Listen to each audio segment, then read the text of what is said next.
ahead and start. Thank you, Craig.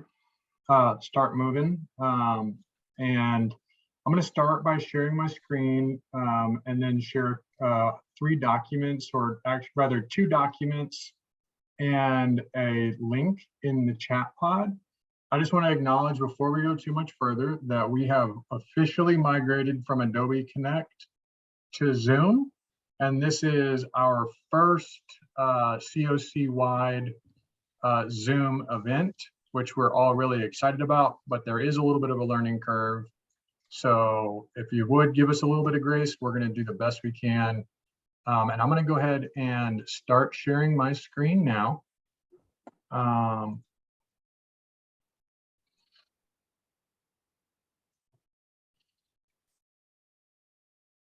And then we're going to go ahead and get those documents into the chat. It looks like Craig's already put the draft plan and the input session slides. Yeah, I dropped those already, and then the form I got coming up next. Yeah, I just put the form into in there as well. Okay. So the 3 documents that we dropped into the chat, just real quick. One of them, that 8/3/2022 input session, those are the slides, the slide deck for today's presentation. We're not going to spend a ton of time on every slide, so you'll want to download and save those for reference on the back end. And then the CoC plan draft, that is the draft of the CoC plan to serve people experiencing homelessness with severe service needs. And then the form, the Google Doc link should be a link that folks can use to share their feedback about the plan itself. We're going to go through the plan in this meeting. But before we do that, I just want to introduce myself to those that I've not met before. My name is Jim Ward. I'm the Director of Planning here at THN. I work almost exclusively in the Balance Estate, which is a 215 county area out of Texas's 254 counties. Really excited to be here, and I would pass it to Mary to let her introduce herself. Hi, everyone. I'm Mary Stalkey. I'm the Director of Engagement for the Balance Estate CoC at Texas Homeless Network.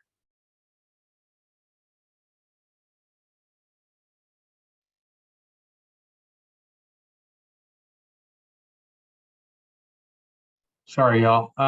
So real quick, purpose of today's session, we're going to really briefly review the supplemental NOFO highlights that sparked this plan. We're going to review the plan and then how folks can give input to it. So more specifically on the CoC plan, we're not going to go over it section by section. Rather, we're going to go over the sections that we as THN staff believe that we need additional feedback on. You are welcome to give us feedback on any section of the plan, but we're going to focus today's session on those sections that we need more content for. And I am struggling with the advancement of the slides. So really quickly, the supplemental NOFO, if you're not familiar, is a notice of funding opportunity by HUD that is intended to address unsheltered homelessness and rural homelessness in one opportunity. In the Texas Balance Estate, there is approximately $67 million available over a 3-year period to assist with that effort to address unsheltered and rural homelessness. HUD does have several policy priorities with this NOFO. One, as you can probably imagine, is to reduce the levels of unsheltered homelessness. Many communities are seeing a real growing crisis in the number of people that are living unsheltered in their community in both urban and to some extent rural areas. But it's not just about unsheltered homelessness. It's also about those folks in your community with severe service needs. Quite obviously, I think that HUD is interested in reducing homelessness in rural areas with the rural set aside. That's a really exciting development. And there are some activities in the rural set aside that are not available in the unsheltered, which I think speak to HUD's priority in addressing rural homelessness. They're really interested in us involving a broad array of stakeholders in our efforts to reduce homelessness, including which must include persons with lived experience. And then I think, similar to the last several years, there is an impetus on advancing race equity and reducing disparities in the homeless crisis response system, and then universal adoption of housing first. I'm not going to spend a ton of time on this slide. This is just kind of a definition slide about what severe service needs means in this context. I think you could, interpret that a lot of different ways, but really it's any combination of someone that's facing severe or significant challenges or functional impairments that would require a significant level of support in order to maintain permanent housing, someone that is a high utilizer of crisis or emergency services, such as jails, psychiatric facilities, and emergency rooms. Someone who's currently living in an unsheltered situation or has an history of unsheltered homelessness. Those that are increased vulnerability to illness or death, and then those that have both or either a risk of continued or repeated homelessness, and those that are most vulnerable or have a vulnerability to victimization, including physical assault, trafficking, or sex work. When we're talking about underserved communities, we're talking about communities or populations that share a particular characteristic, as well as geographic communities that have been systematically denied the opportunity to participate in aspects of life, economic, social, and civic life. That could include communities of color, Black, Latino, and Indigenous, and including Native American persons, Asian Americans, Pacific Islanders, and other persons of color, the LGBTQIA community, persons with disabilities, and so on and so forth. That's a really important part of this, because it's a pretty big chunk of the plan. And really, Mary put it to me the other day. The folks that are in your community experiencing homelessness, but that you're not able to reach them for whatever reason, right? And we're trying to put our finger on what that reason is and how we get those folks access to services. So part of this opportunity is the need to develop a comprehensive plan that puts kind of a structured framework around how we're, as a CoC, going to leverage these funds. $67 million is a lot of money over 3 years. For context, it's about 200% of the current annual renewal demand for the existing CoC program on an annual basis. So that makes the need for this comprehensive CoC plan really important. We think that we have drafted a plan that it provides enough structure, but also at the same time enough flexibility for communities to develop approaches that will align with the need to reduce unsheltered homelessness. Of course, we're being asked to talk about our strategy for reducing unsheltered homelessness, and then most important, I think, for project applicants are required to demonstrate in their project applications how those activities proposed are consistent with the CoC plan. And then I think finally, just for record keeping sake, we are planning to incorporate this comprehensive plan into our current CoC strategic plan under a variety of goals, one of which is to increase funding available for interventions and reduce disparities. So Mary, do you want to talk about the plan development? Sure. Many of you I know may have attended the webinar that we had a few weeks ago, where we talked about this supplemental NOFO. And we have a link to the PowerPoint from that and a link to the recording. That was really our first time to reach out to the CoC to talk about what this opportunity could mean for our CoC and what some of the details were. Then we also, shortly after that, so we got feedback from some poll questions in that process.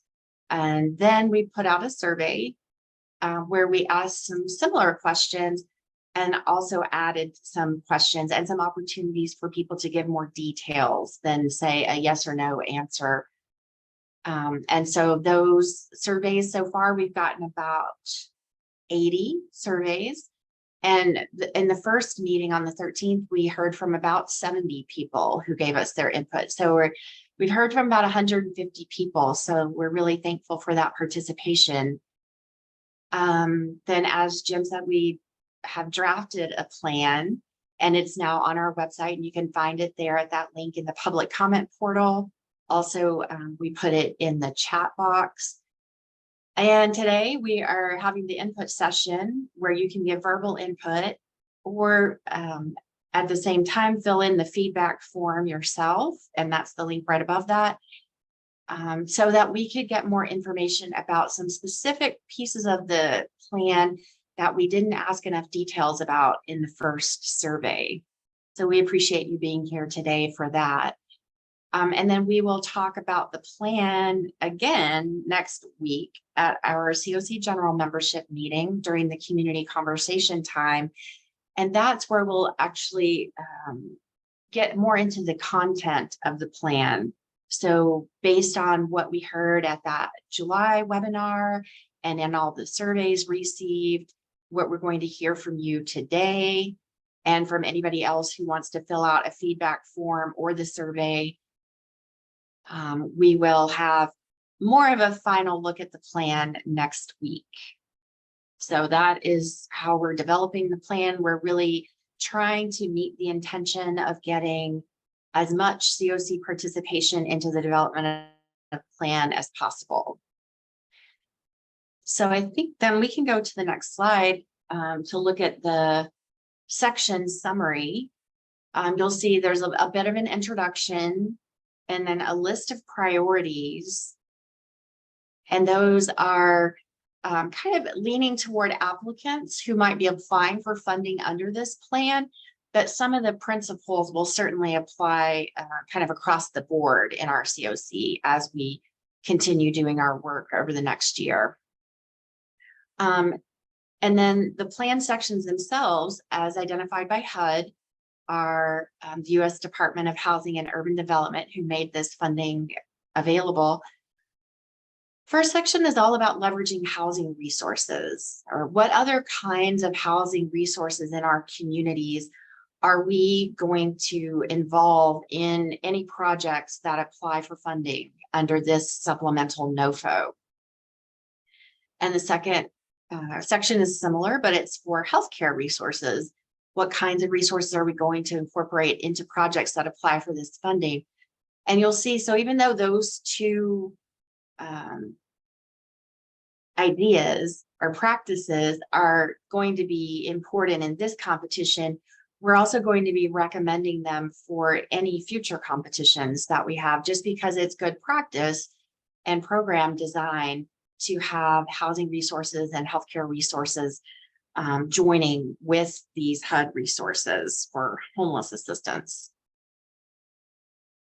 Jim, anything else on those two sections that you want to mention right now? Yeah, I would just say, you know, if there's any potential applicants on this call, I would highly recommend reviewing the plan and providing feedback on all sections, but definitely on the introduction and priorities for the plan.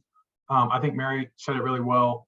The priorities are broadly applicable. They are pretty heavily geared towards applicants in this funding competition, because we wanted to have some clear expectations for folks applying under these funds to be able to speak to that requirement that they align with the priorities in the plan, so that we think they're pretty clear to the applicant. But we also want feedback on them, right? They're not written in stone.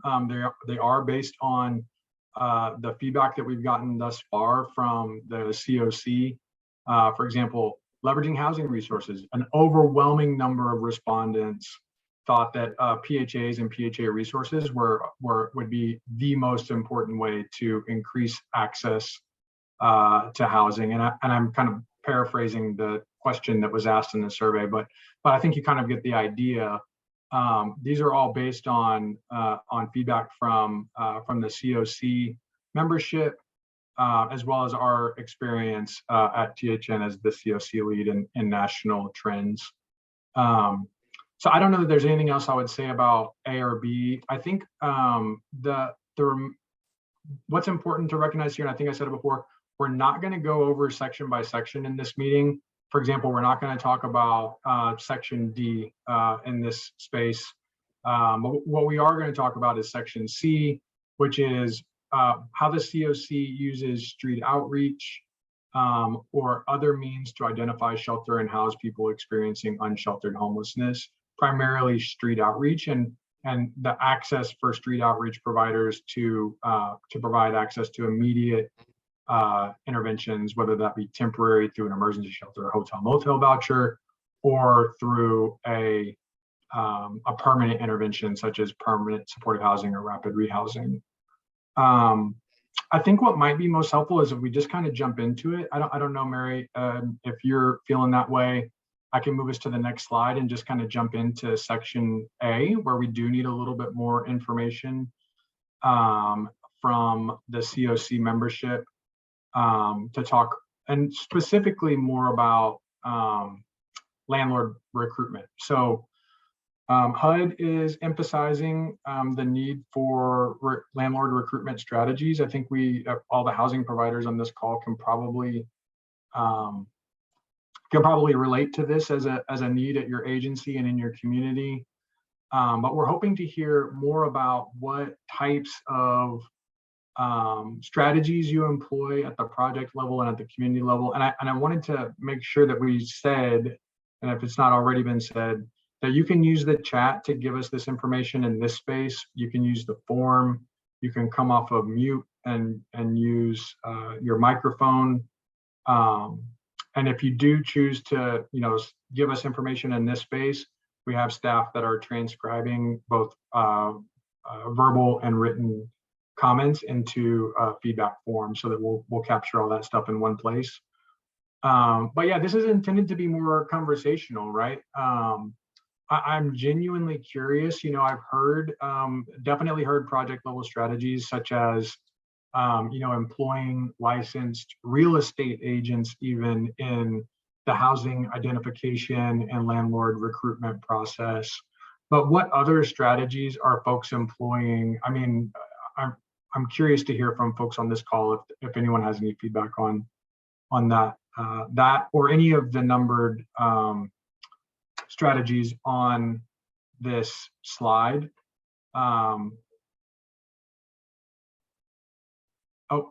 So I just got a message that if folks want to talk, I think you'll need to raise your hand and Craig can take you off of mute. I guess there's too many folks in this session for everyone to be off of mute.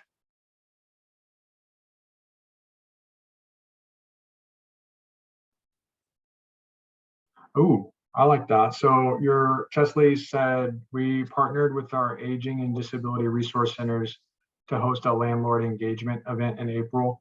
And Chesley, can you speak more to what that event looked like? Was that like a community level event where you invited landlords to learn more about the resources that exist and how they might utilize those? Let me take you off of mute. Let me figure out how to do that. Oh, there's Chesley. Should be. Okay, can y'all hear me? Yeah, you're good now. Okay. It was the first time we had something like this. We partnered with the Aging and Disability Resource Center, which is also under Community Health Corps in our southern counties, and with the ADRC in our northern counties. And we both had hosted a landlord engagement event in both areas in April. It was the first one we'd ever had, so the turnout was small, but we did have about 3 landlords attend at both events. Both events we had a representative from the Public Housing Authority. We had someone from our Veterans Resource Center speak, and it seems like there's another entity that was there, but I'm forgetting. But I mean, I thought it went well for our first time. But what really prompted it was in our area over the past year or so, a lot of the apartment complexes have been they're under new management, and the ones that were historically working with us, we had such a great working relationship with a handful of landlords for years. All of a sudden they had new owners and they were not working with us. And so we wanted to reach out and try to start developing new relationships with landlords. And I mean, I think it was a start.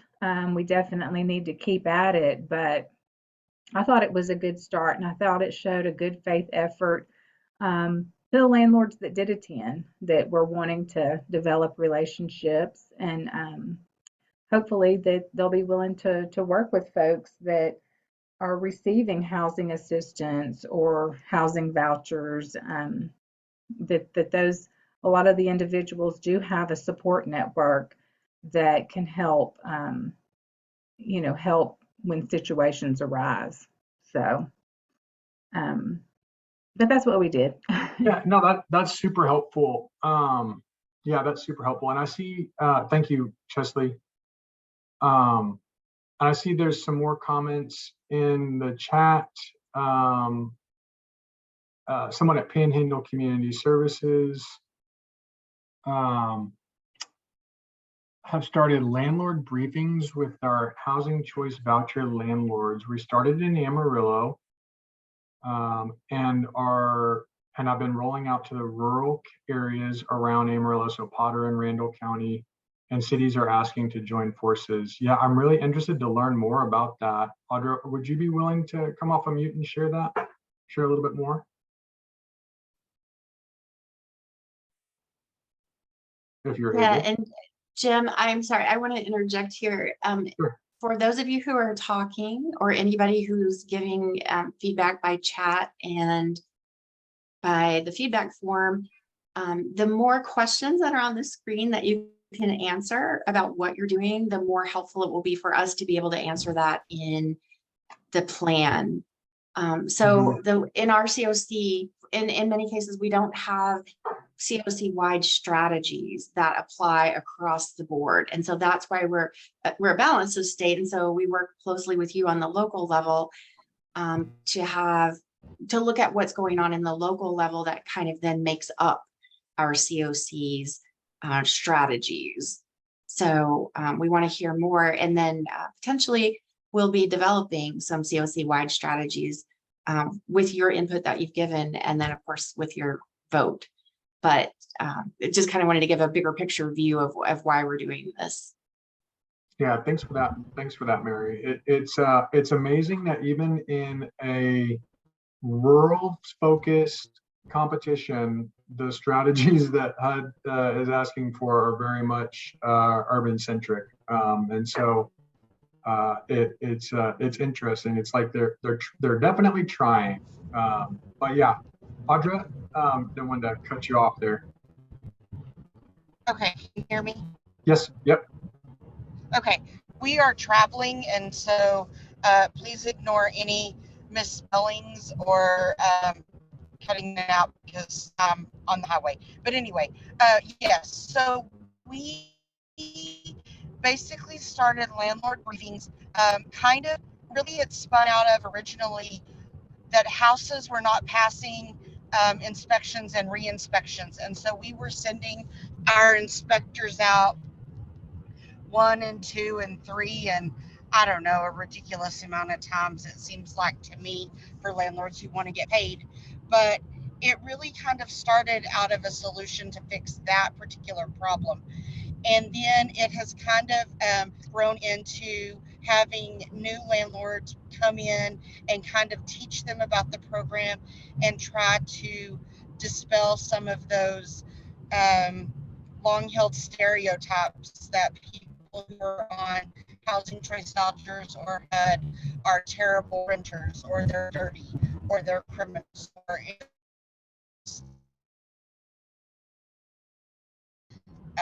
beliefs.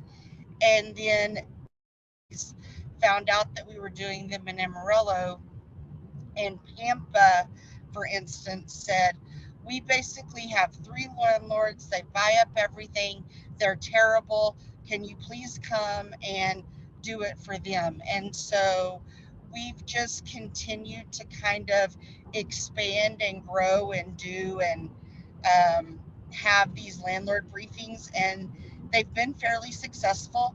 Also, when we received the ESG Cares money, and it had landlord incentives. That has kind of been a good hook for landlords to kind of come in and start a working relationship with us. And then as we stop paying, they are willing to go ahead and get on with our HUD program. And so we've kind of just married those two things together, and will continue to do so. Yeah, that's really cool. So I would just, for the staff transcribing, Panhandle Community Services is also a public housing authority.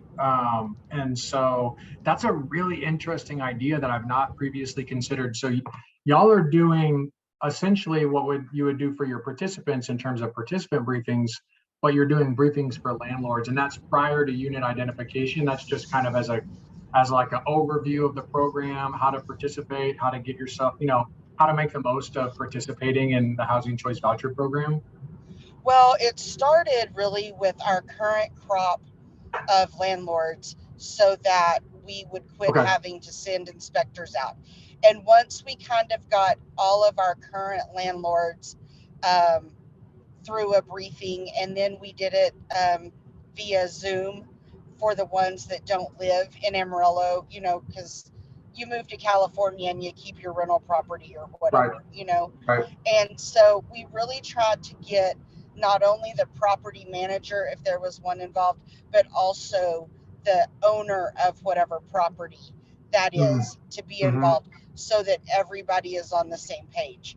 And so once we kind of covered all of those people, then we started reaching out and trying to do new landlords and add new landlords in. And we've just come to the conclusion that we're gonna have to outreach for landlords just like we do for any other, we got ESG, we got to outreach and tell everybody that we have ESG. Like, we are just going to have to outreach and get new landlords to come in and woo them to some extent. Yeah, that's great.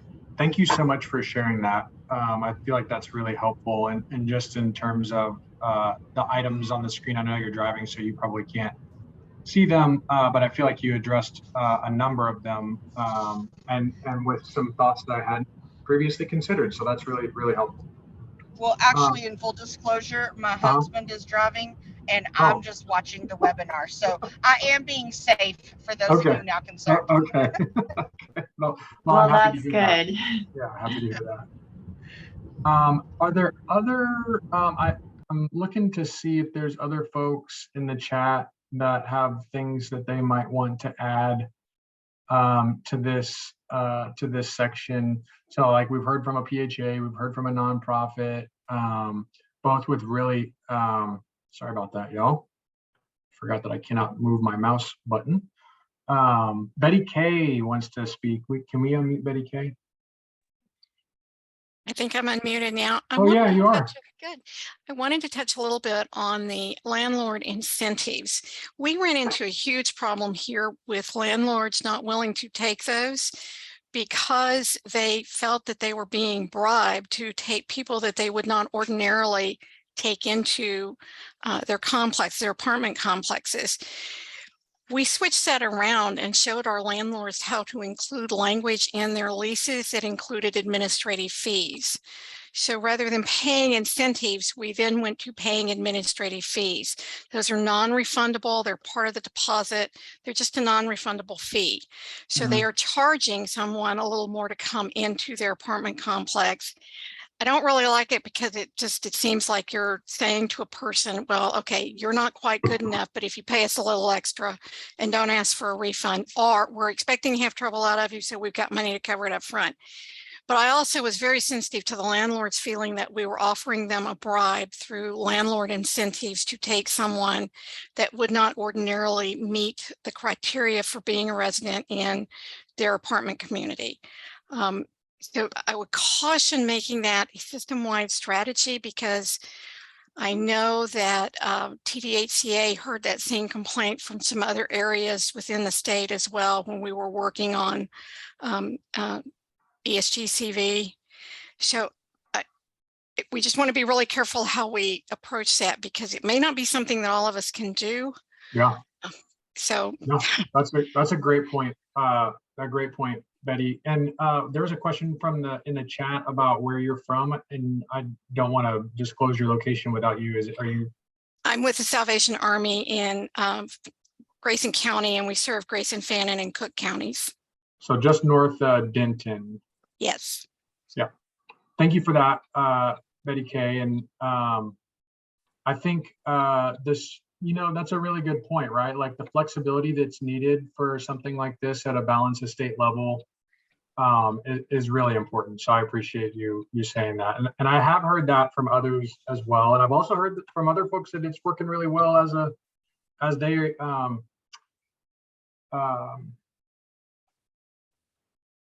implementation, not necessarily with ESG CV, but just in kind of anecdotally. So that's really helpful. Thank you, Betty Kay.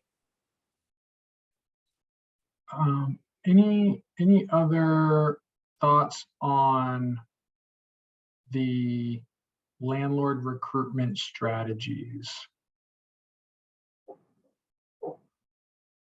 I'm curious, just in terms of like, HUD has these really particular things that they ask of COCs, and in terms of how folks would use data to update your landlord recruitment strategy. I'm assuming that like with someone like a PHA, it might be a little bit easier to look at your, database, like who's currently participating in the Housing Choice Voucher Program, or who has historically participated. But Audra, I know you came off mute to ask a question, so I will stop talking with that. But just curious if anyone has thoughts on that. Well, I guess my question kind of goes along with what Betty said as opposed or the whole incentivizing things. One of the things that we've kicked around and we aren't exactly sure how to do or if it would be allowable, I guess. And I should also probably say I am not involved in the Housing Choice Voucher program. I know just enough about HUD to be wrong and dangerous. Sure. But we have talked about trying to incentivize the inspection process so that if your unit passes on the first time and we don't have to go back out, you would get some sort of like $50. Or if we go out for a re-inspection on an inspection on an annual and it passes the first time, you would get. And so I find it, I guess, curious that she says landlords felt like they were bribed, because to some extent, yes, we're bribing you so that you do a better job so that our life is easier and or more smoothly, and we can serve more families and we can get more accomplished. And we did have some landlords turn down landlord incentives, but it wasn't really because of they felt bribed. They just said, we're not going to rent to that person, and right, no amount of money is going to change our mind on that or whatever. But so I do find that very interesting. But I think like in our rural communities where we really struggle to have landlords anyway, incentivizing some of those things that really become troublesome for us is something we are much interested in. Yeah, that's a good point. And one of the things that that I have heard from some federal technical assistance partners on landlord incentives is the need for both front end, if you're going to use landlord incentives as part of your recruitment strategy, which doesn't necessarily have to be the case, but if the funds are available, I mean, might as well try, kind of a thing. But the need for front end incentives, but then also kind of more like what you're talking about on back end incentives for those reassessments of habitability or housing quality standards, or damage fund, like risk mitigation funds on the back end. And I think that's something that we, especially with the ESG CV and with the pandemic response funds, aren't really getting to see how that plays out, because there's a ton of money for front end incentives, but what's going to happen when that person's year is up and they're no longer in the program? So I think you bring up a really good point in terms of kind of thinking about it more as on like a continuum. I don't want to put words in your mouth, but that's kind of what I heard from what you were saying. And I think that there is a fine line to walk in terms of the relationship. So this is all really helpful feedback. Heather put some content in the chat. Heather, I don't know if you want to come off of mute and say what you're saying in the chat, or I can read it, whichever you prefer.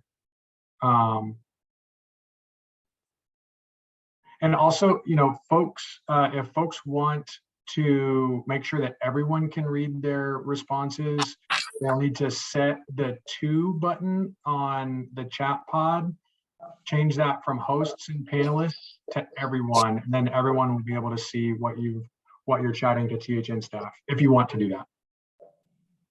Heather? Yes, can y'all hear me? Yep. Okay.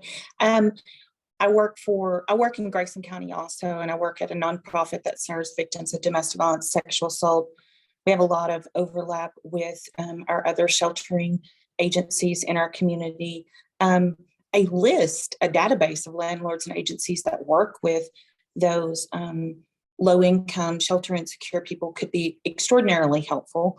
That probably was the first few months of when we received funding for our clients. It took probably 3-4 months just to find somebody that would work with our clients. Mm-hmm. And we've had the most success with property managers who have individual homes. Some of those have been met through the clients we serve, finding somebody. And then when we started working with them for payment, they offered additional assistance, which was great. Our biggest concerns probably center on the safety aspect, just education pieces as we can. And talking about safety, because, even when people are wanting to help people, sometimes they may speak about that person, things they know from that person to, their maintenance crew, things like that. And that is a safety concern for us. Most of the people that we've been able to help are long-term shelter insecure, with many of the high-risk categories like mental health components there, things elderly, disabled. And we have seen a dramatic increase in those marginalized communities needing help and calling or presenting. So I'm very excited to hear all of the ideas y'all have. So thank you for listening to me. No, thank you, Heather. I think so. So Craig actually has a question. Has anyone approached their local city or county entities about offering tax credits to landlords who would be willing to rent to our clients as an incentive? That you're talking about Texas property tax law, and I have never encountered someone doing that, but I would also be interested to hear if anyone has had any kind of success. They would almost have to structure it as like an exemption, which I don't know that I have the brain power to think about what that means right now, Craig, to be perfectly honest. But if anyone's doing it, I'd love to hear more about that. So there seems to be a general consensus around a strong database of properties at the local level. I saw someone earlier had said that an LHC, having a shared database at the LHC or in the LHC would be great for housing navigation, a landlord database of sorts. And then there's been a few others that have come into staff as well.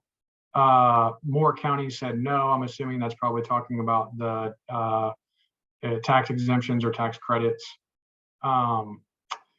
So we have a little bit more, well, not a little bit. We have more content to get through on the draft plan. So I'm going to move us along to the next slide. Before I do that, Mary, do you have any other thoughts or anything that would be helpful for people to consider as they're, giving us input? No, I think we've gotten a lot of great input that we'll be able to use to answer these questions specifically. And we appreciate all of your ideas, as well as, talking about kind of what lessons did you learn and how did you change your strategies already, or how other things that you might be considering doing. So I think we're set. Yeah, thank you for that, Mary. All right, let me see here if I can move us along.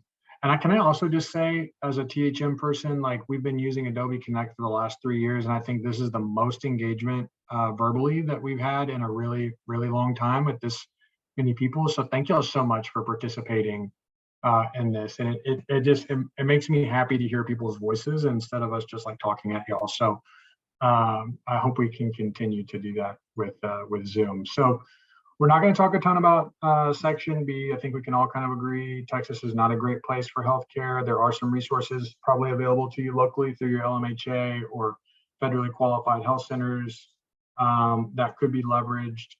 But instead, I think we're going to talk about street outreach, or what we'd like to talk about is street outreach. However, again, to go back, if you have feedback on Section B in the form, please list it out. And we will definitely take that into consideration as we're working through this plan. But in terms of street outreach, I know this one is kind of a touchy subject because many parts of our state do not have street outreach, like flat out, it does not exist. But I'm curious, where it does exist, what does it look like? I mean, I think that's the question, right? Is how, from HUD's perspective, they want to know how street outreach is identifying those that are unsheltered or most at risk of unsheltered homelessness, and then how it's the function of street outreach should be to get those people to an exit of that unsheltered situation through temporary or emergency housing, and then ultimately permanent housing. So just kind of curious, if street outreach is operating in your community, love to hear more. If street outreach is not, or you don't know that street outreach is operating, that information is also valuable. So you could just type that into the chat if that's the case in your experience. But I think what HUD would be hoping is that, street outreach teams are going out. And I see a comment in the chat, so I'm going to stop talking. Mike, do you want to come off of mute and talk a little bit about that? What's happening there in San Angelo? All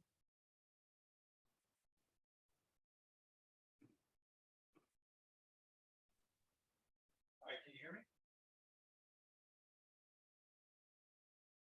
Hello? Yeah, it sounds like you're really, really far away. I don't know. Switch cameras. Is that There you better? go. There you are. Yeah. Yeah, our outreach director, back in the middle of the spring, we had a fire at our homeless base camp. So our street outreach grew directly out of that. We partner with a couple of other agencies that go out weekly, and they stay in the base camp for a couple of hours trying to connect with our homeless neighbors, getting information from them, trying to connect them to like the low-income health clinic, trying to connect them with like MHMR and other services like that. So they go weekly, and they're out there for about an hour and a half. And then from conversations with the residents there, we've been discovering other encampments in San Angelo where we've started going out. So we're trying to find times that they go out, that they're where the residents, there'll be most of the residents there. And then we started going to one of our local cooling centers at a church this week. So we connect regularly with 20 to 30 individuals each week at their encampment. And the key thing that I think that our team has discovered is that by regularly going, they're building a relationship and they're building trust with the residents there.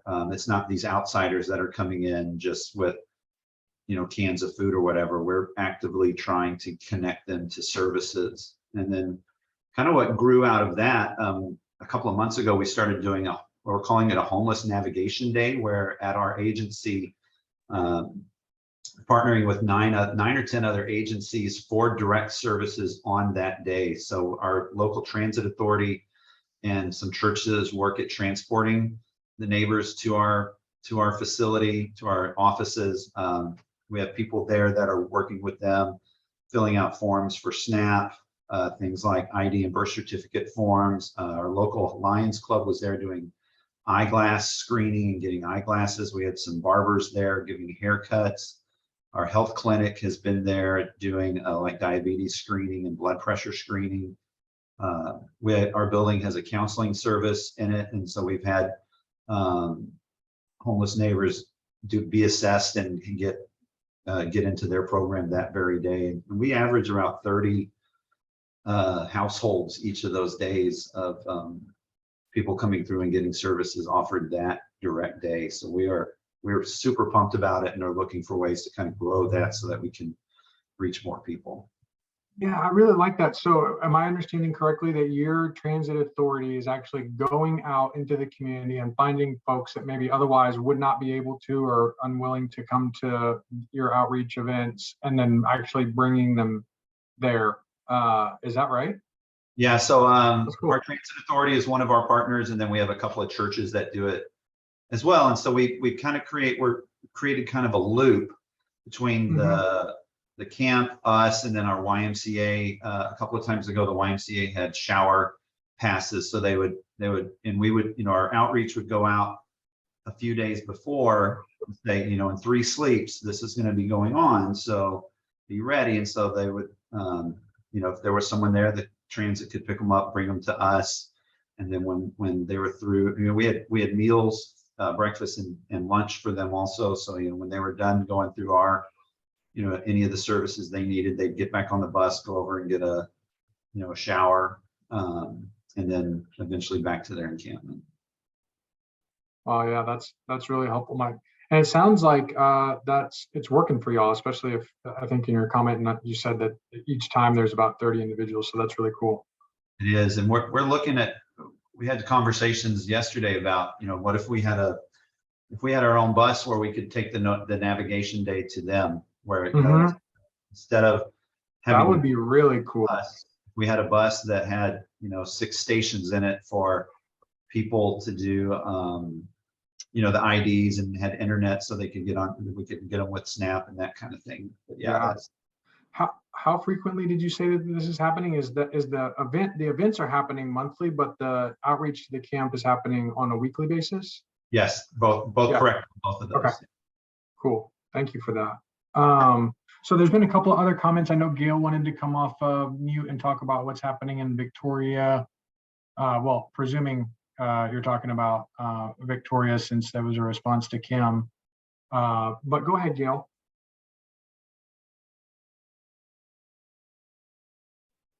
And if you're talking, we're not able to hear you. You might have to click the little arrow next to your the mute button, and it'll allow you to select the speaker that you're using for this this application, and that should help.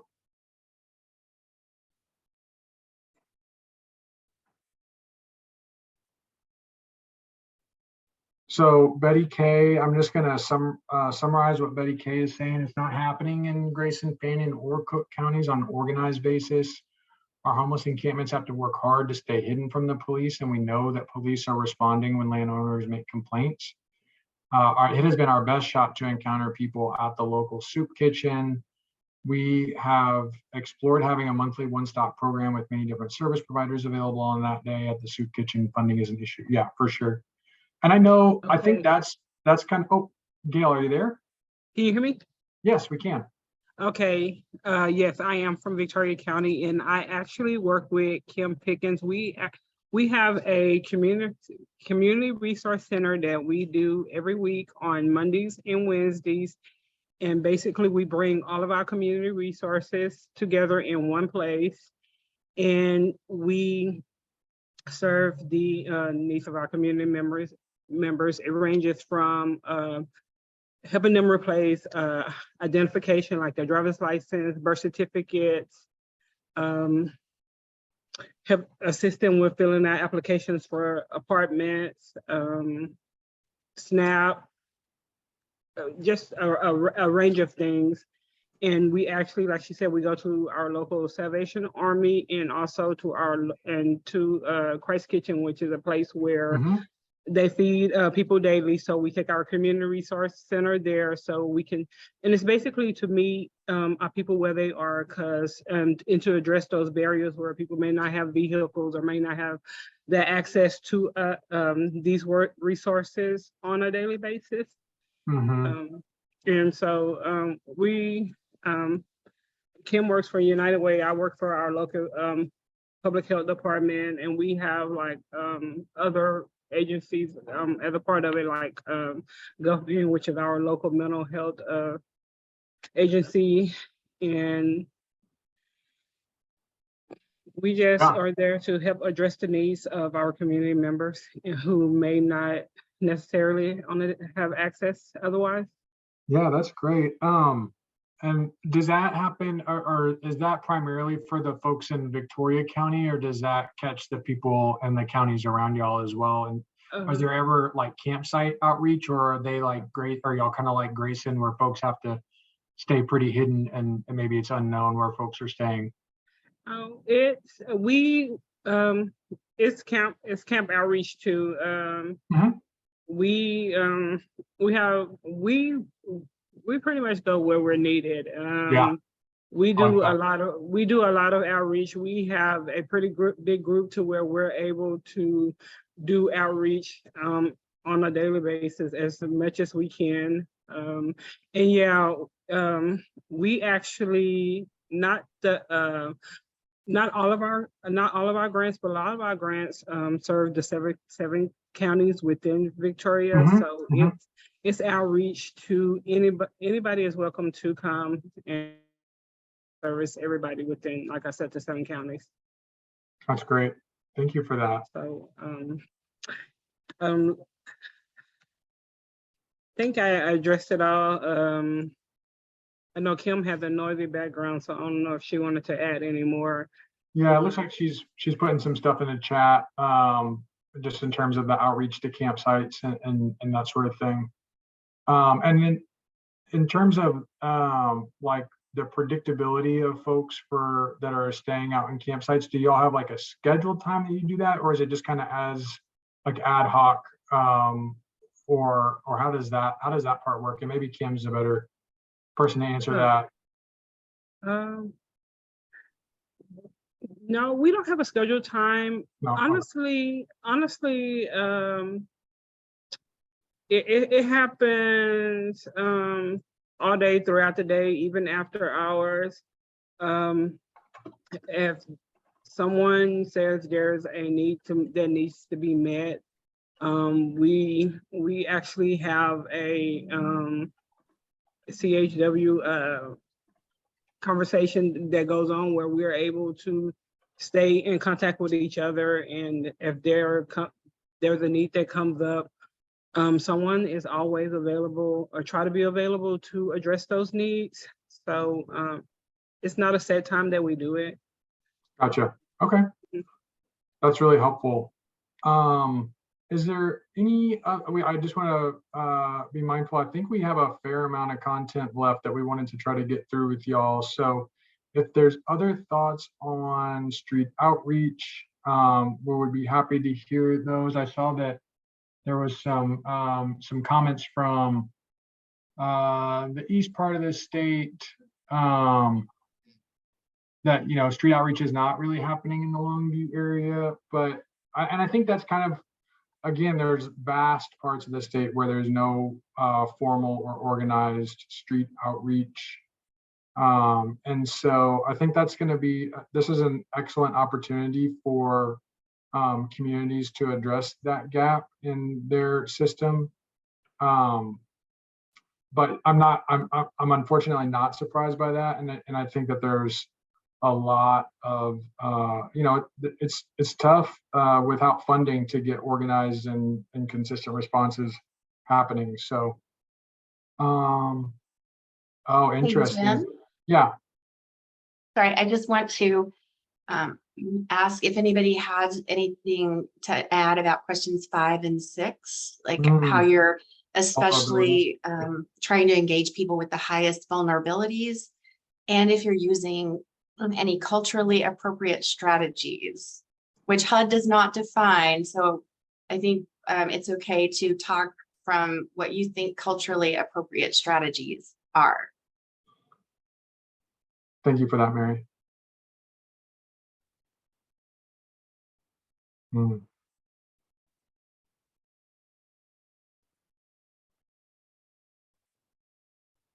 So I guess the question is, how with street outreach are folks that have, the highest vulnerabilities targeted? And I go back to what Mike was saying about San Angelo, and even, while the street outreach is not necessarily happening at the encampment, there is outreach to the encampments where folks that might be least likely to participate in street outreach are given the opportunity to participate. So I think that it sounds like there's definitely some of that happening. And I know that doesn't always, it's not like a 1-for-1, the people least likely to participate are not always the people with the highest vulnerabilities, but there could be some overlap there. But yeah, I'm also really curious about culturally appropriate strategies. What works in your community? I'm hearing some stuff that, many communities, it's just not safe for maybe the worker, but also for the people living in encampments to have regular and predictable street outreach, because that would essentially make their location known, and then they're going to have to move, which they're probably already doing with relative frequency. So I think that's valuable as well. Craig said,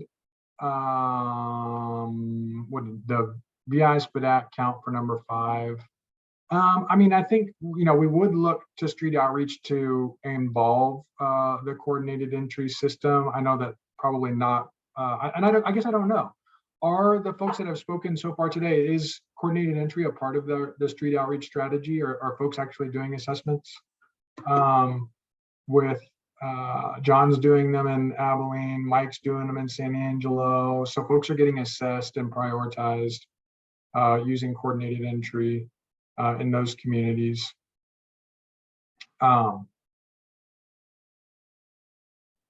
Yeah. So Heather is talking about hotlines as a way to reach the most vulnerable and marginalized in the community. And I would imagine that there's some other kind of specific considerations when working with people fleeing or attempting to flee domestic violence, and I'm happy to hear that y'all are considering how to best meet those needs. I am going to move us along to the next slide. This is kind of more about street outreach, but the questions themselves are, we've heard a lot about connecting people to resources. I think HUD's really interested in how people are being connected to housing interventions that resolve the crisis. I will tell you that based on the survey responses that we got, housing availability and access to resources is a real issue at the community level, not just at an agency. But I am curious if, what it looks like to connect people via street outreach to permanent housing. Are there opportunities for enrollment? I think someone said like enrollment into a program that same day. But what about temporary or emergency housing, hotel, motel vouchers? And then as a follow on to that, and I think kind of tied to question 6 before this on the previous slide, does your street outreach employ people with lived experience or expertise of unsheltered homelessness to help with that outreach? And then if y'all are using evidence-based practices to conduct street outreach, and then how you update your strategies based on the performance. I'm hearing from Mike, based on the response to the outreach days that are happening on a monthly basis, there's some now impetus to potentially try to take that mobile, which I think is really cool. But are there other instances like that where folks are, and you may be familiar with PDMA or plan, or not PDMA, PDSA, Plan, Do, Study, Act. Like how are folks responding in kind of real time to the needs in the community? John in Abilene says the motel vouchers have been problematic with the need for a housing exit within 30 days. John, can you talk a little bit more specifically about that? Because I think you're talking about a specific type of funding, no?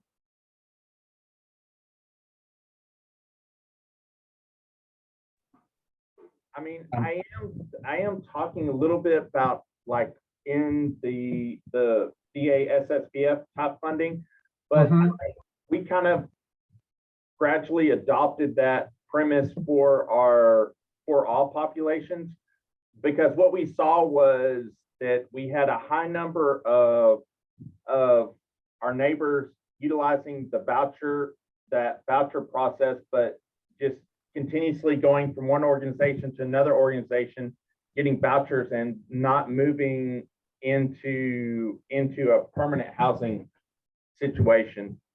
Interesting. So it becomes where, like, we looked at our churches, that they found that it'd be better to utilize their funding for something that maybe needs that we cannot meet in housing, like being able to purchase beds or items for the housing. So more using their funds for like kind of more unfunded needs. Correct. And then the exit within 30 days is an SSVF requirement. Is that right? Is that what you said? Well, it's like 45 days, but Sure. I've always found if we, with anything, that if we look at like from identification to housing, like if we try to maintain under 30 days, we can get the best performance. Yeah, no, that makes a lot of sense. In terms of the need for housing exit within 30 days, are you finding that folks are then able to go from the emergency hotel motel then to permanent housing at all? Or is it mostly that folks are hitting that 30 days and then they're essentially timing out of that assistance and will need to go to another organization to try to get to another hotel? I think what we've done is the vouchers that we've approved have been for those that have like an exit plan and are working with one of the providers. Yep. Into getting into housing. Gotcha. Okay. And most of them that we've utilized probably at this point in time have been for families with youth in the household. Okay.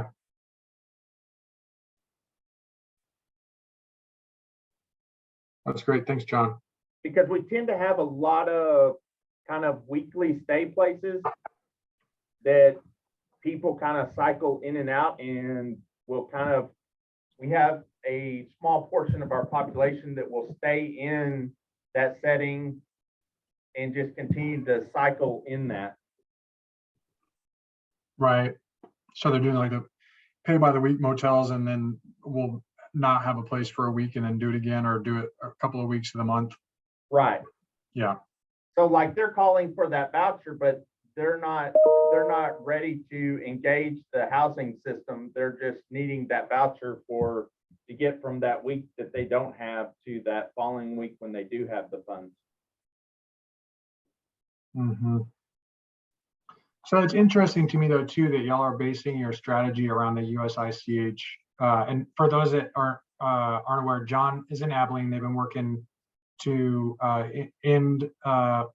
had a functional end to veteran homelessness and chronic homelessness, and are now working to identify a process to get youth housed within 30 days. So I think it kind of speaks to number 10, like how are your local strategies based on data and performance? You basically set your community level benchmarks against the USICH benchmarks, and then are working towards those. If I could just kind of paraphrase, it was what it sounded like. Correct. Which I was reading a little bit in between the lines for folks that don't know how frequently John and I chat about what they're doing. That's great feedback, John. Thank you for that. Heather had a comment in the chat. When properties are identified and available, we're able to relocate to permanent housing within 30 to 45 days for most clients, as long as the funding is there. Yeah, I think the USICH, or the United States Interagency Council on Homelessness, I think their their benchmark that they want communities to shoot for is 30 days from identification to permanent placement. And we're going to also talk a little bit more about some other parts of this plan, but that's interesting. I wouldn't have thought that there were many communities that were able to get down to that 30-day benchmark, simply because of the lack of resources. And I'm wondering, and I think you kind of hit it in your comment, as long as the funding is there. When the funding's not there, I would imagine it makes it a lot more challenging to keep the time from identification to placement. Any other thoughts on street outreach and connecting people to permanent housing? Or I'm surprised that I haven't heard anything yet about the lived experience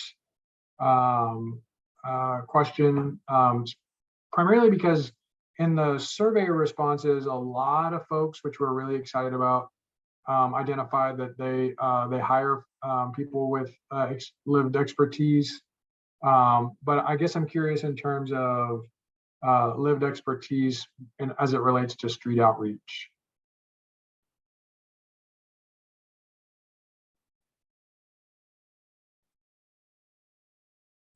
And if there are no, if that's not happening in your community to your knowledge, that's okay too. I'm going to move us along to the next slide because I just looked at the time. It's 2:06. So it's interesting, they're talking about access to permanent housing. They're also talking about access to temporary or non-congregate shelter. I know there's some communities in our service area that employ non-congregate models, and specifically through hotel motel conversion. I'm wondering though, and that the community that I'm thinking of off the top of my head is Denton, but are folks utilizing non-congregate shelter in other parts of the state, and what does that look like? And John, I see your comment in the chat. Thank you.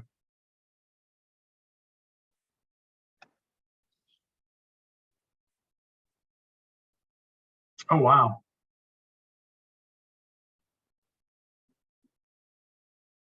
And I'm realizing that folks can't see all the chats that I can see. And so I have like these reactions to things that probably no one else can see. But I just got a chat about an organization where 50% plus of the staff have lived experience, which is really, really cool. So Kelly, they're using hotels as well in New Braunfels, and that's right. Kelly, can you talk any more about your strategy and how that's going there in New Braunfels? You can come off a mute if you like. Thank you.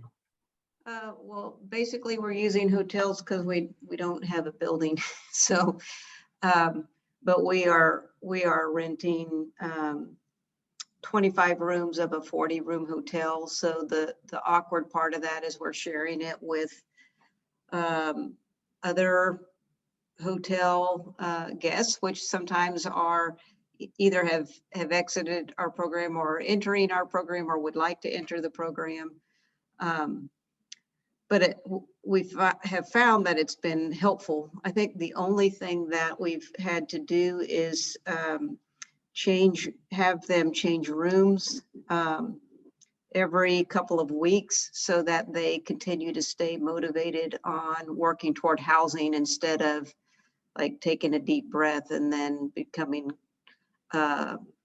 complacent and wanting to take ownership of the space. How long would you say folks are currently staying on average? I think on average, it's probably 45 days, but I don't think that gives us a good picture. We actually have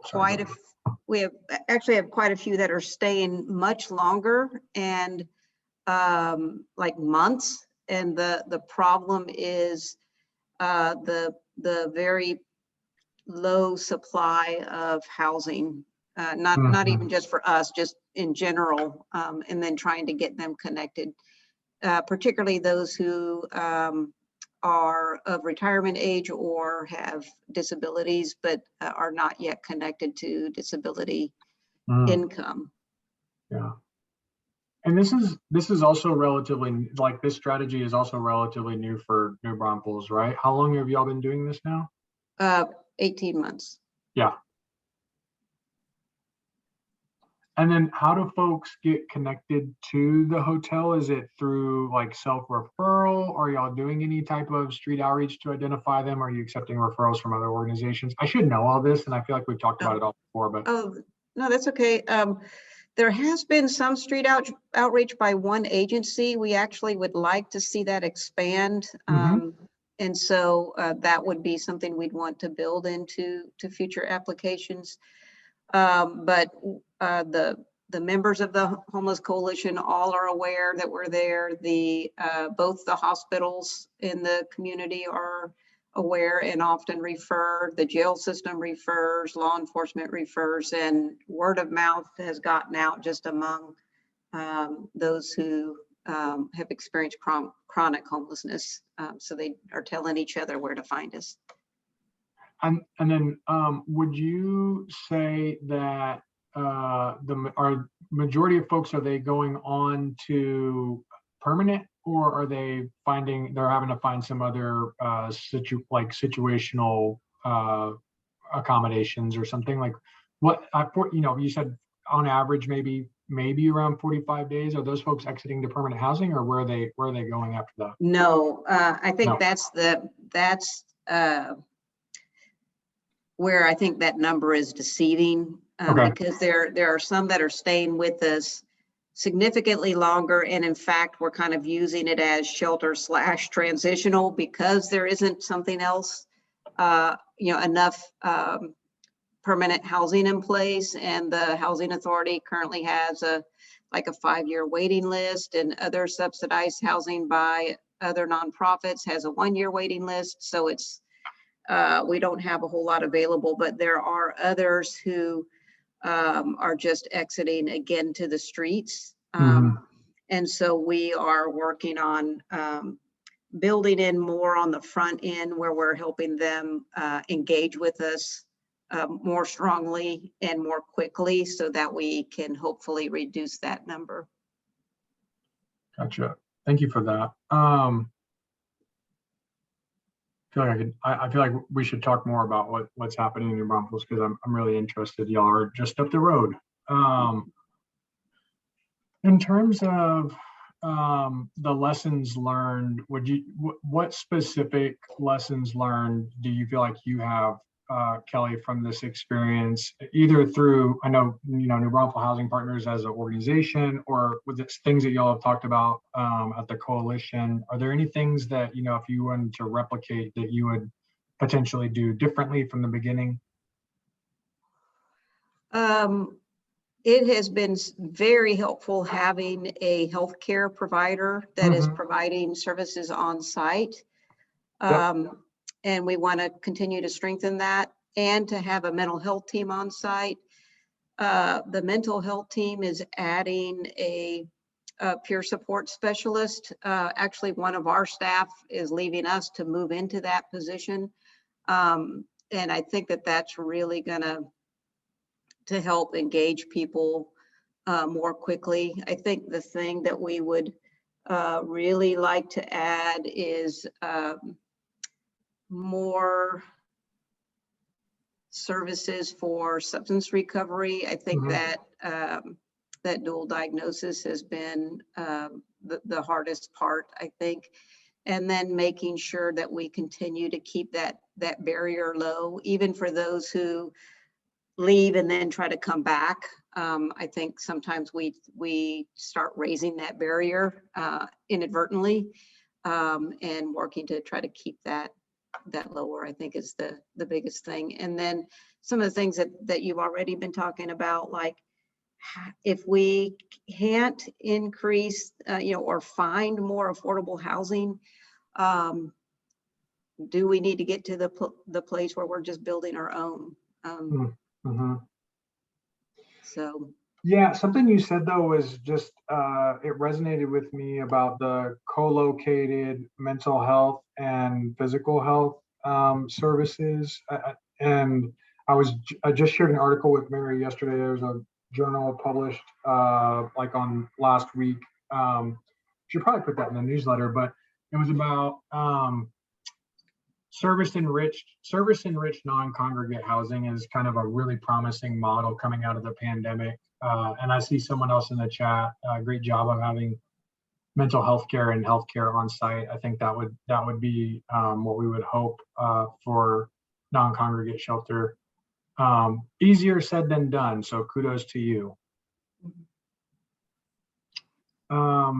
Thank you for that, Kelly. I'm gonna, it's 2:15, I'm gonna move us along because we have a little bit more here to go.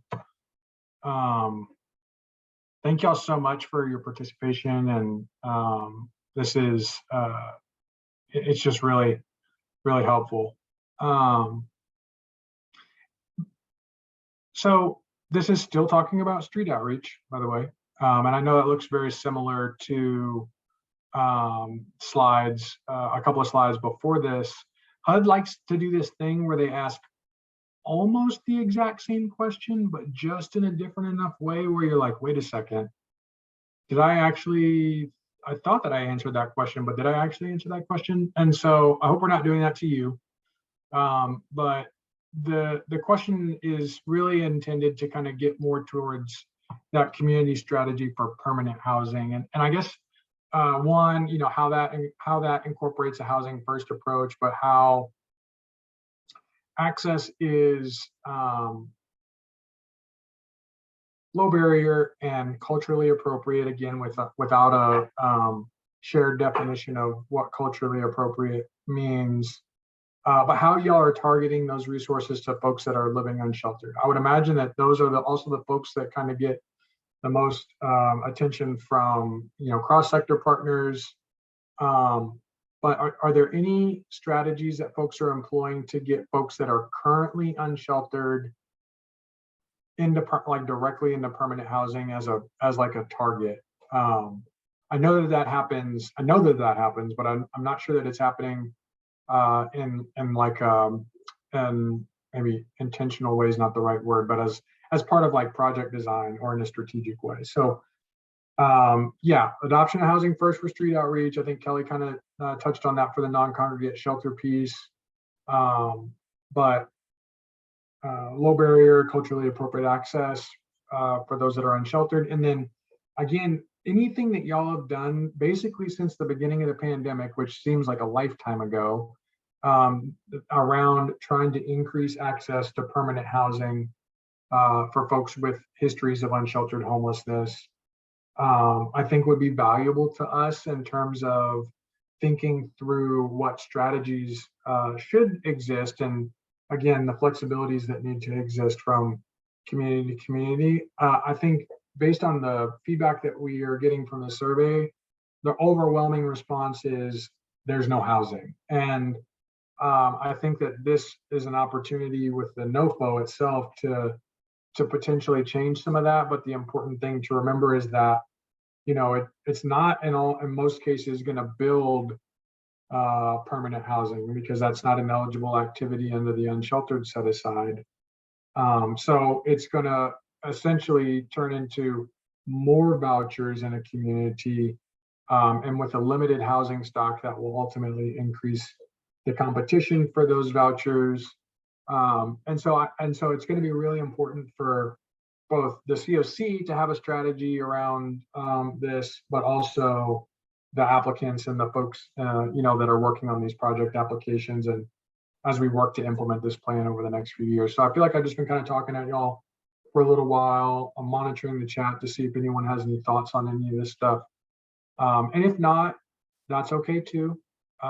Again, a balanced estate CoC is not the same as an urban continuum of care. And so the CoC historically does not have a cohesive strategy from community to community for this activity. But I'm going to take a breath there, and I see some stuff coming into the chat. But Mary, I don't know if you have anything that you would want to add.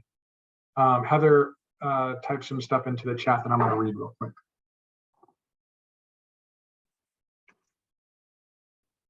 Yeah, no, nothing to add that you didn't already say. But yes, this section is specifically about immediate access to permanent housing. And I think we were both surprised at the number of people who responded yes in the survey, that in their community or in their agency, that people do have immediate access to permanent housing. So if anybody said that in the survey, we'd love to hear more from you.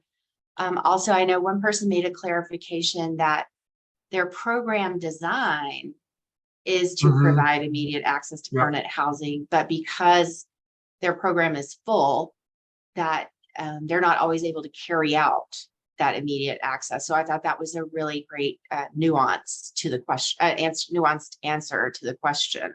So John, one, Heather's battery is dying, but she put some really good information for staff in the chat. But John posted in the chat, we need more rapid and PSH with more continued connection to vouchers so spots can open on both more often. And I think, John, what you're talking about is like a moving on strategy to increase capacity in limited systems. And I would agree. I think that is a really good strategy in terms of creating capacity in the homelessness programs like rapid and permanent supportive housing. I will say that one of the things that they included in this NOFO is some kind of like a sneak peek about housing authorities being offered what they're calling incremental vouchers, which is an existing subcategory of special purpose vouchers, but they're calling these vouchers stability vouchers, and they're intended to serve folks that are currently homeless. They may have an additional requirement that folks be unsheltered. I don't know. But they are public housing authorities that will be invited to administer those vouchers or will able to administer those vouchers. Will that information is forthcoming. Like, we don't know right now if the PHA in your area is going to be offered stability vouchers, but it could be a really good opportunity to structure a relationship whereby you have folks that were formerly homeless in a current homelessness program, that you move on to a voucher, thereby creating space in a service enriched program. The one thing I know about public and Indian housing and the Housing Choice Voucher Program is they're not typically tied to any kind of intensive supportive services. So you do have to think really strategically about how you use those for the greatest impact and benefit. So John Akers from Denton, our PSH utilizes the HPL managed by United Way. Whenever there are vacancies in the program, we try to minimize the time to house individuals. However, we're capped at capacity. Yep. Our project's only significant barrier is landlord recruitment and available units within the community. Yeah, and I think we've heard that time and time again, is that if there were more resources, folks think that there would be more immediate access to permanent housing, which is great to hear, that there's no barriers happening at the agency level where you're at, John. Case conferencing working off the by name list can better serve the ability for more households to get immediate access and yes to the moving on strategy. I just want to do another time check. It's 2:23. We have a little bit more information to get through.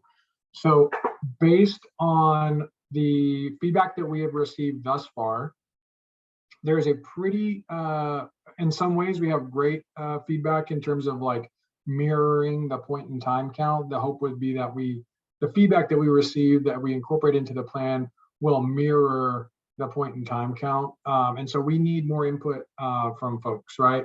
We've got, right now, the respondents are almost all Black or white or multiple race, with very few self-identifying as being from multiple races. It's important to recognize that not everyone that filled out our survey or participated in the poll do we have this information on, but we need more input from groups. We don't have any Alaska Natives or Indigenous persons or American Indian or Asian American groups, nor Native Hawaiians. Those groups do make up a pretty small percentage of our point in time count, but I think it's important that we try to get this plan to be as representative of our CoC as possible. So that's just something that we wanted to flag. And the survey itself is still open. So someone can still submit responses to the survey and staff will still review them and incorporate them into the plan if those responses are not already incorporated in some way. But we'll review every response and incorporate it to the extent that is possible. Specifically with ethnicity, we have a kind of a low percentage of people that self-identify as Hispanic or Latinx for the state of Texas and for our point in time count. We'd like to see that a little bit higher to be more representative. And then overwhelmingly, the folks that have filled out the survey have self-identified as females. So we have right now about 25% of our respondents are male, are self-identified as men. And we don't have anyone under the age of 24 that has completed this survey. So I really, in terms of going forward and what you do with that information, we would hope that you share this at your local homeless coalition or in your circles if you believe that you can get folks to fill out this survey that may not have otherwise seen it or had access to it. Something that I'm actually really excited about is in terms of people with lived experience of homelessness, at last count, I get emails every time someone fills out the survey, so it's been more since then. But at last count, about 30% of the respondents to the surveys said that they had lived experience of homelessness, and then 20% of all total respondents had lived experience with unsheltered homelessness, which is great, but we would always like to see more participation for people with lived experience. And so we recognize that some of the questions are really centered around, someone that is operating a program, but to the extent that it's possible, we really want that feedback. So if there's folks at your organization, I know Heather said that a number of the staff there have lived experience. So, if you'd share that in your organization to try to get some more feedback, that would be welcome. And then our contact information, I realize I've been talking at y'all for a while, but there's some more stuff in the chat that I just want to look at real quick. Still talking about the moving on strategy. That's a really good point, John, and I don't think it at this point has been incorporated into the plan for unsheltered homelessness. So thank you for bringing that up. Mary, is there anything else that you would want to add to this, or any parting thoughts since we're bumping up against 2:30? Yeah, just again, a thank you to everyone who filled out the survey, and to those of you coming today and talking with us more about some specific details. And just to repeat, if you do have any more information you want to give us, you can fill out the feedback form, or even just contact us directly and let us know. We really couldn't do this without you. Yeah, thank you so much, Mary. And I just want to, I feel like, I hope that other people do as well. I feel like this went really well for our first Zoom. Compared to the rollout of Adobe Connect all those years ago, I mean, I am jazzed for 2022, 2023. So thank you all so much for your participation verbally and in the chat. And I hope that you go fill out the survey, read the remainder of the plan, and give us your feedback. As we talked a little bit earlier about the plan for the next steps, but I'm just going to take us back to that slide. There is another input session on 8/10 where we're going to talk more about the priorities of the plan, but just more in depth about the content. So we hope that you would attend that. It's also our general meeting, so we'll be talking about the point in time count. But then following that, it will go to our Persons with Lived Experience work group and ultimately to the CoC board later on this month. And yeah, thank you so much for your time and wisdom. And yeah, I don't know that I have anything else.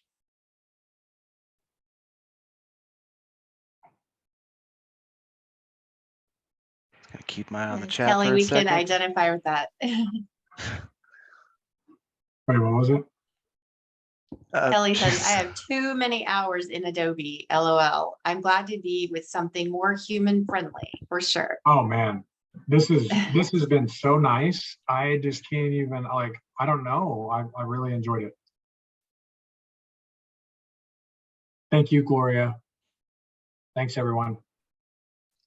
All right, y'all, we're gonna end it now. Y'all get back to your afternoons. Everybody have a good one. Bye-bye. Bye. I want to do this first, then do this.